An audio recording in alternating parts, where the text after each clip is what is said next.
Kelly Hayes with genConnect.com. We're here at the Sundance Film Festival 2012. I'm joined by Lise Birk Pedersen, who has a film here. She's the director of Putin's Kiss. Welcome. Thank you. So how is your experience thus far at the Sundance Film Festival? I came yesterday, so my experience was jet lag so far.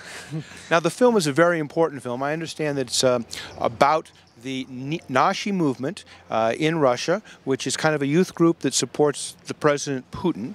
And this also is about one individual. Can you tell us a little bit about the film? Yes, it's about Masha, 19-year-old Masha, who has made quite a career in Nashi, in Putin's youth movement. She even once received this high-profile medal from Putin. And it's about that it's about her, what can you say, it's kind of a coming-of-age story. So she rises in this organization where the codex is that you support the president, Putin, and you work against the ones who criticize him. So there is the friends and the enemies. And at one point, Masha, she becomes friends with one of the enemies, one of the critical journalists. And then the story starts rolling. Then actually some terrible things happen in this film. There's a very brutal attack on this journalist.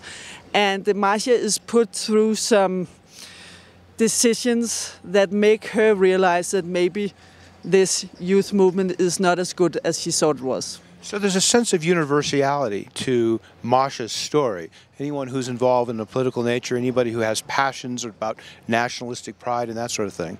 Did you come at this from the standpoint of Masha, or did you come at it from the standpoint of telling a story about the Nashi?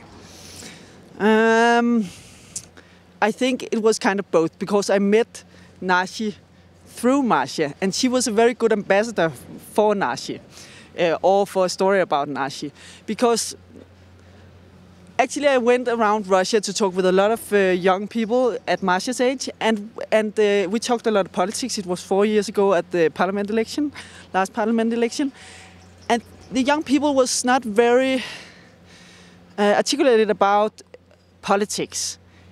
Even the ones who were supporting the Putin's party, they could not say, if I said, could you name me 3 good reasons to vote for Putin? They could not do that. But when I met Masha, she was just, selling this dream about how Nashi was going to make Russia the conqueror of 21st century, and how she and the other people from Nashi would be like the young elite that would change the country.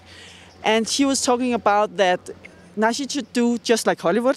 They should seduce people to change Russia and not use violence, not use force. But then when you come closer to Nashi, you would see that there's another side to it, that they actually are fighting the opposition quite hard in a numerous of ways.